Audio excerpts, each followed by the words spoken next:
And now, it's time for another Dice Tower review with Tom Vasel. Hey everybody, I'm Tom Vasel, and today we're taking a look at a game called Voices in My Head.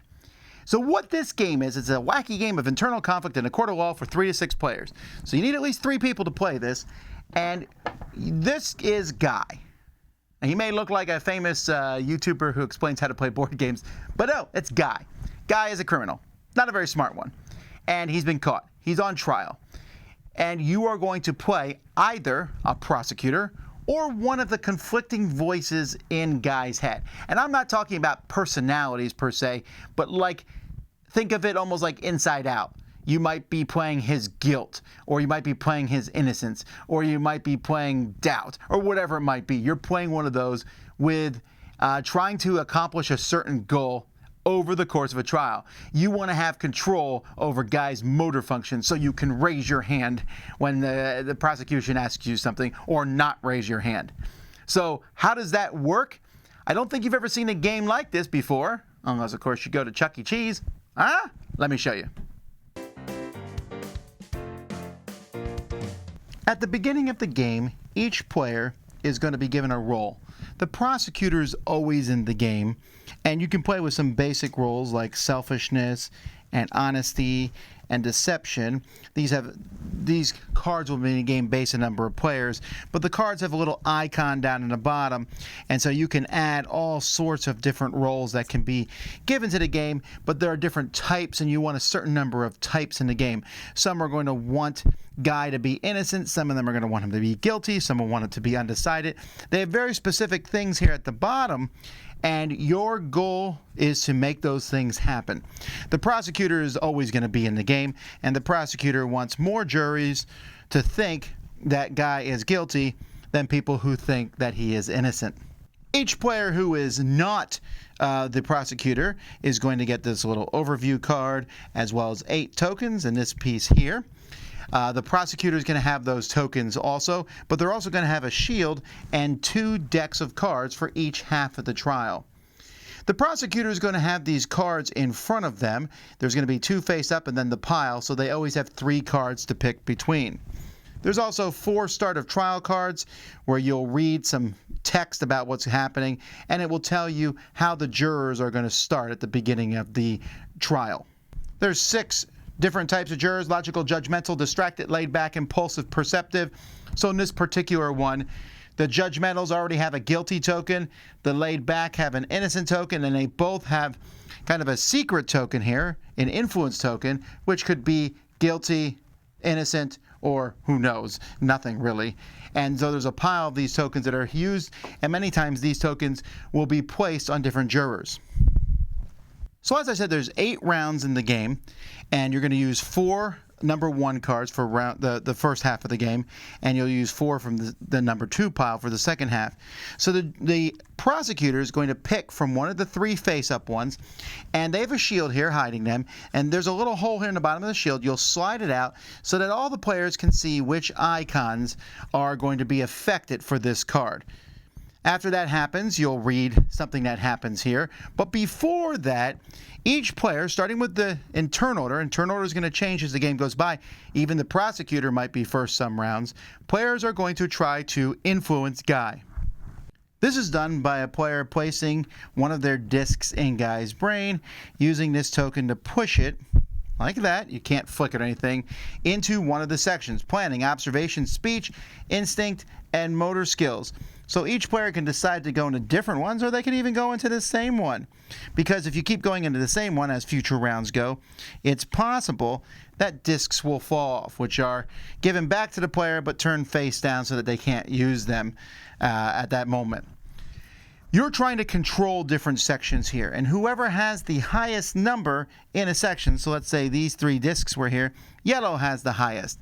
Otherwise, whoever has the first player token, if there's a tie for whatever reason, they decide who breaks that tie. Now, why does this matter? Because of the card itself. So in this card, well, I've shown, let's say I'm the prosecutor, I've shown everyone that speech is going to matter and instinct is going to matter. So it says the prosecution presents a yellow sandal to the judge as evidence. I say, who controls speech? Let's say in this case, the green player was the only person to put one on speech. So the green player gets to choose. And I read these choices to them. I'll say, you can say, hey, give me back my flip-flop, or bite your tongue. And the green player, without knowing the results of these, will pick one of those. So let's say they're trying to make the player confess. They might say, yeah, it was my flip-flop. I'll say, fine. We put a guilty token on the judgmental jurors. So we go up here, we take one guilty token, and the judgmental jurors are even more assured that guy is guilty. Then I flip the card over. As a prosecutor, I don't know what's on the back, so I picked it. And we read some more stuff, and then it says whoever controls instinct. So whoever has the instinct over here, so let's say that this one, it's blue.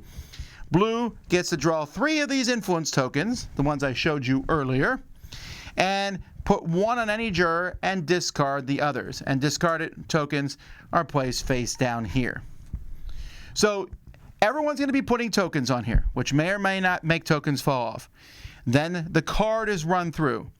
Then whoever has the most in the planning section, so that would be yellow here, 2-1, gets to draw a strategy card. There are various strategy cards that the players will have over the course of the game. Like here it says, play after you deploy a control marker in any region, destroy a control marker that's hanging off the edge. Or if you have at least 2 control markers on planning, discard an innocent or guilty token from a juror. So there's all kinds of things, but that's essentially how each round is going to go. Players will play these cards, try to control sections. After 8 rounds of the game, you're going to go to each juror. You'll flip over all these tokens, so that's innocent, it goes here. This one's guilty, goes up here. And there will be more on the different jurors. You then discard. Each innocent and guilty cancel each other out. So in this case, everyone's undecided except judgmental says guilty.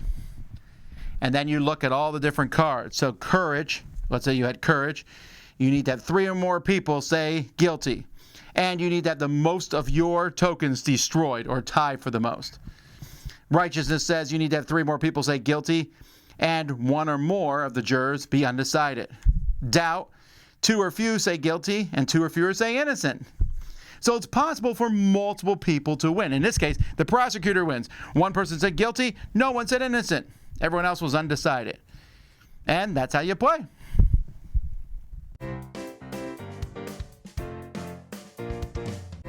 The components for this game are really fun. I like the artwork on everything. I like the artwork on the jurors.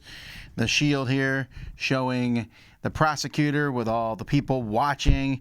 The writing is really well done on the cards. There's a lot of cards, and you know, part of the game is, oh, you don't know what's going to happen when you flip it over. I suppose you could memorize all of them, but honestly, there's so many cards and you're only using 4 per game anyway. Over here on the board itself, so these plastic things that hold the brain, they're kind of cool, but they just kind of fit into the board. They're easy to take in and out. This brain piece, once you take a certain number of these out, the brain piece kind of slides in. It works pretty well. So you can see these plastic pieces are here, but it's still easy to see the board. This game has a real pleasant, vibrant look to it, and I really like how it plays. I should mention that the game also comes, you can turn this over, and then these control marker abilities have various special things that happen that you can do when you play them. So like fear, if you destroy a joy control token when deploying this, you get to draw a strategy card. And so those are in the back of each player's, and even the prosecutor has special things that they can do with each of theirs. And then there are all the different colors and different, I love the art on the different roll cards, are a lot of fun. So yeah, I really like the production here.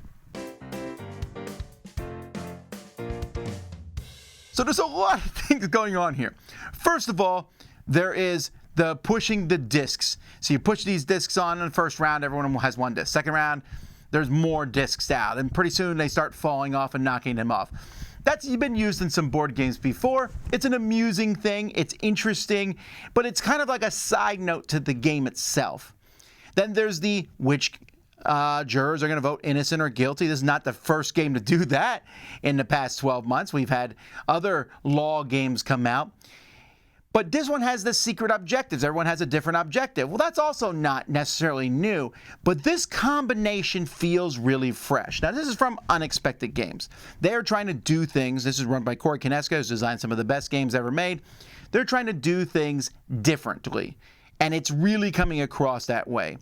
I think that had Voices in My Head tried to be a serious game, I think it would have failed.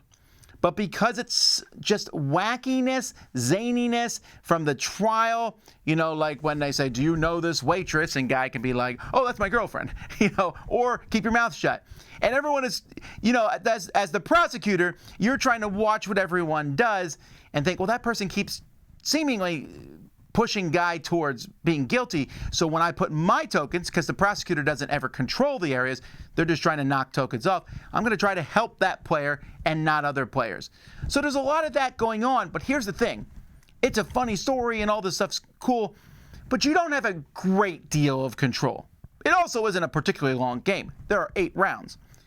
And so you read the card, people laugh at the funny thing on the card, then you laugh at putting the tokens on and knocking other people's tokens off, then you see the decisions that happen from the card, and you don't take the game too seriously, and I think you'll have a really good time. I enjoyed this a lot, but I would be hard-pressed to say like it's an amazing game. No, it's a good game. But it's fun. It's just different. When we play it, we get into this silly trial. We all know that guy's guilty. But, the selfish persona was like, I would prefer if people vote innocent. Even the jurors, the judgmental jurors, pretty much always vote guy guilty. I think maybe that I've seen them not once. But you're trying to affect the different jurors. The prosecutor's kind of almost like a dungeon master in a sense because they're picking the card. But they're also trying to win, but they could win and some of the jurors could win. I do think that sometimes some combos, it's really hard for one player to win because the other things are working against them. But again, because it's so short, it's silly, it's fun, I don't feel like that's a big deal. Not everyone I played this with loved it, and I think the more serious of a gamer you are, this might not appeal to you, but I thought it was pretty entertaining. I liked the different cards, the action cards. It felt like you're constantly involved, watching what's going on. You might want to control the one part of the brain where you get to draw the extra cards, or you might do the motor skills or the communication because you're the person who wants to be like, it was me! That sort of thing. And I like that. So this feels like an experimental game. But for once, I feel there's a lot of these experimental games these days. I feel like this one in particular works better than most. So that is Voices in My Head. I like it. I'm Tom Vasel. We'll see you next time. Dice Tower Judgment, guilty. Approved.